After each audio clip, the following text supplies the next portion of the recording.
Hey, what's up, guys? This is Benny Ricciardi with rotocurve.com, and I'm here with our DraftKings Benny's Bats video for Thursday, April 21st. It's only a 6-game slate that we have tonight, so we're going to go through the 6 games on the night slate. As always, what we're going to try to do is we're going to look at each pitcher that's on the mound, try to figure out what their weaknesses are, and then see which bats on the other team profile to do the best against them. So let's get started. The first game we're going to look at is the Oakland Athletics visiting the New York Yankees at Yankee Stadium. Rich Hill is on the mound for the Oakland Athletics. Hill is a lefty who had, an up and down career. He had some good starts, and then he got hurt. He's been out of the league for a little bit, but he looks really good to start this, season so far. Right-handed bats have been the way to go against him his whole career, so that's really what we're looking at here. And there's not many on the Yankees that kind of instill fear in me. You got a guy like A-Rod whose numbers are really good, 389 WOBA, 269 ISO since 2014 against left-handed pitching, but he's hitting about 154 so far this season. He's been dropped in the order to 6th. He'll probably get moved back up to the 3-hole today because they are facing a lefty, but, again, he doesn't look like the same feared hitter that he's been throughout his entire career, so I don't really know if I want to roll him out there. A guy like Aaron Hicks actually has some pretty good numbers against left-handed pitching.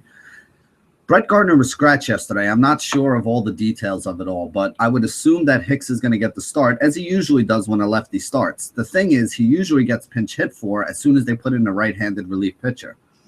If Brett Gardner is out of the lineup because of an injury, there's a chance that Hicks might play the whole game here. So normally I tell you guys, be careful, because as soon as a right-handed reliever comes in, Hicks is going to get pinch hit for a guy like, whether it's Beltran or Gardner or whichever one of the outfielders that they decided to sit. But if Gardner's going to be out, there's a good chance that we could see Hicks get a full 4 or maybe even 5 at-bats hitting up at the top of the order in the 2-hole. So he might be somebody that's in play today if you're looking for a cheap outfield option. The only other guy I'd really look at here is Mark Teixeira. He has lesser splits against left-handed pitching. He's actually better against righties, where he's able to jack home runs down the short porch right field line in Yankee Stadium. But he does also hit pretty well against lefties, 340 WOBA. Like I said, it's the lesser of his split, but he's still probably the 3rd best hitter against left-handed pitching on this Yankees team.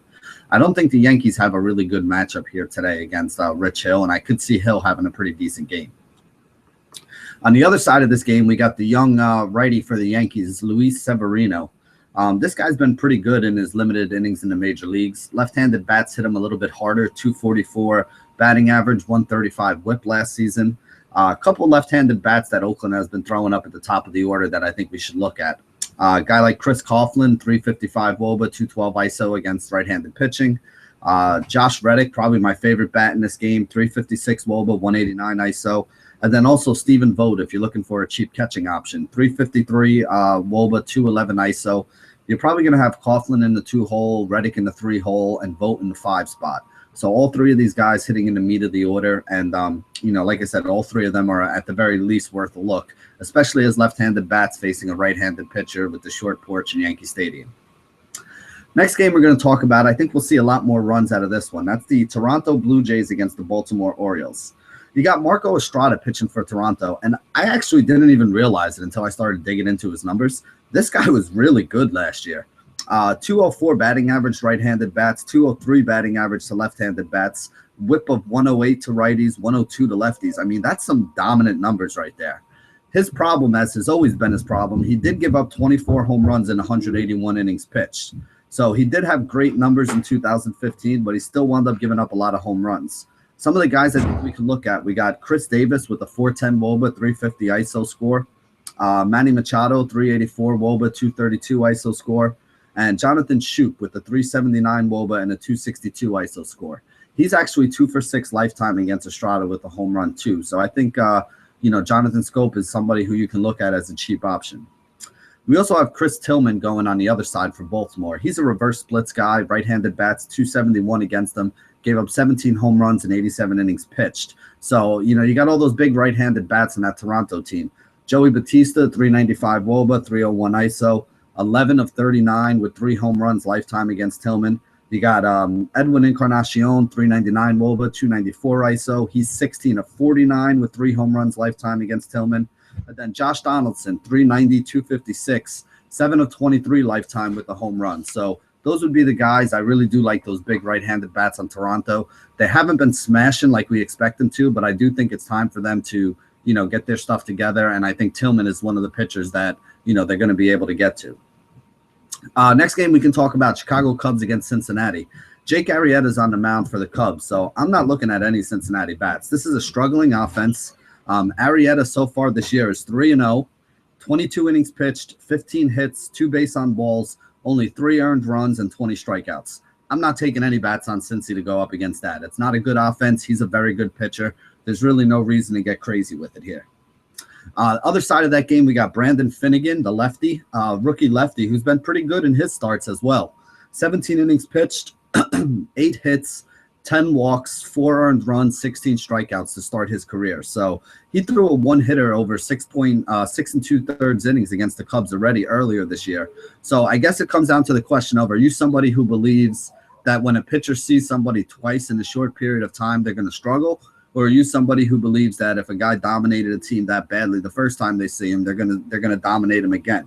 This Cubs team is not known as a team that hits left-handed pitching well. So you got guys like Ben Zobrist with a 398 WOBA, 188 ISO. He's probably in play.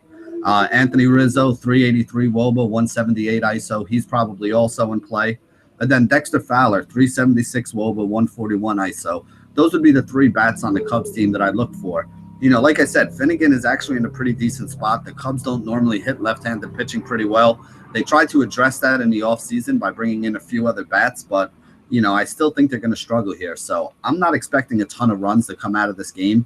But, I mean, honestly, if you're targeting anybody, you're targeting Finnegan, because I think it's crazy if you're going to try to go up against Arrieta.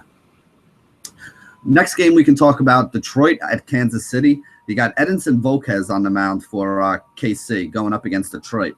Right-handed bats hit 263 against them last year with the 133 whip. It's a little bit higher than he normally gives up to right-handed bats. He's usually more in like a 230, 240, and in the 120s with his whip. So, I'm not really sure how to take it, to be honest with you. He's looked okay so far to start this year, so I'm going to give him the benefit of the doubt. There are a couple guys that you want to be concerned with on this Detroit team. I mean, Miguel Cabrera, 408 WOBA, 186 ISO since 2014. 5 for 8 lifetime against Edinson Volquez. So he's been hitting the ball well off Volquez and, limited at bats. JD Martinez, 369 WOBA, 248 ISO against right-handed pitching. So he's obviously somebody in play as well. Last guy we can look at, Justin Upton, I think is in a good spot here. 362 WOBA, 227 ISO. He's 8 of 17 lifetime against Volquez with 4 doubles. So Miggy and Upton are the 2 who have the best BVP against them. All 3 of these guys, though, are guys that I think are viable and, guys that you can look at. On the other side of this game, we got Mike Pelfrey pitching for Kansas City. For Detroit. Let's see, 312 batting average last year to left-handed bats, 297 batting average to right-handed bats. He did not give up a lot of home runs, though, but I don't think that matters against a team like Kansas City. Kansas City's not really a power-hitting home run team. They kind of, single and double you to death. They get the walks. They work the count. They'll take the extra base. So this is really going to be a tough matchup here for Pelfrey. Eric Hosmer, 378 WOBA. He's 4 of 10 lifetime against Pelfrey, so I like him today. You got Mike Moustakas, 4 of 12 lifetime with a home run against Pelfrey, 353 WOBA. ISO score just below 200, so he's another guy I think you can look at. Alex Gordon, about a 350 WOBA in the last 2 years, 5 of 14 lifetime against Pelfrey, so he's hit him pretty well. And then Lorenzo Cain, even though it's a righty-on-righty matchup, like we said, Pelfrey's not really all that tough on right-handed batters. Cain is 7 of 14 lifetime against him, so he's batting 500 against Pelfrey. I think that's another one that you can look at here. I think that's another, viable option that we can use. Next game, we're going to talk about Houston at the Texas Rangers. Dallas Keuchel's on the mound for Houston, and he's the reigning Cy Young in the American League for a reason. Left-handed bats are basically non-existent against him. He's lights out to him, and this Texas lineup is pretty left-handed heavy. You look up there at the top, you got guys like Nomar Mazara hitting in the 2-hole. You got Prince Fielder hitting in the 3-hole. You got Mitch Moreland hitting in the 5-hole. That's 3 big bats in this lineup, and they're all left-handed. And it's not like Keuchel's horrible against right-handed bats either. So it's not going to be an easy day for guys like DeShields and Beltre up at the top of that order too. I don't think I'm looking at anybody on this Texas team. Like I said, there's softer spots. You don't want to target reigning Cy Young Award winners or, guys who were 20 wins and had ERAs under 250 and, all that good stuff. So guys like Arrieta, guys like Keuchel, these are not guys that I think you should be taking a lot of bats against.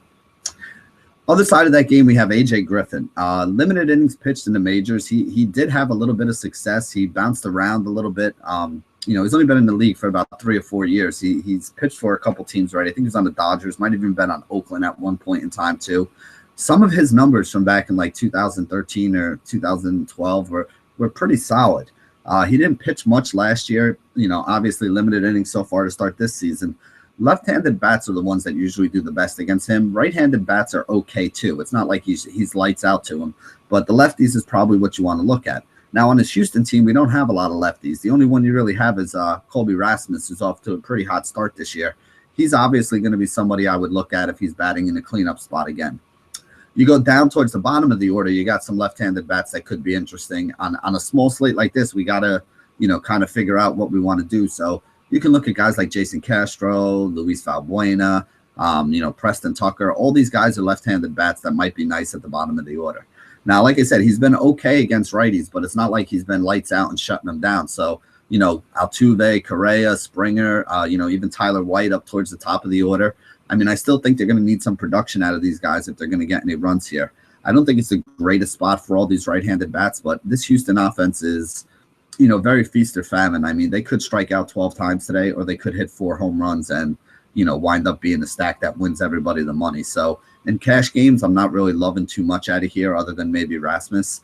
But for tournaments, I definitely think it's okay to have some exposure to that Astros lineup. Last game we have on the day to talk about, Pittsburgh against San Diego.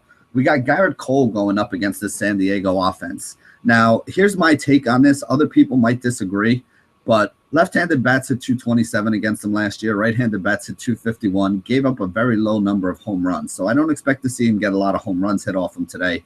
And San Diego, which is a park that doesn't really give up a lot of them. Now, the last 2 games, the San Diego offense has kind of exploded. But they've done it against left-handed pitching. They faced Liriano 2 days ago. They faced Jeff Locke yesterday. Both of those guys are left-handers, and they put up big numbers against both of them. Not even just for the San Diego offense, big numbers in general, huge numbers for what they've been doing, going into that game.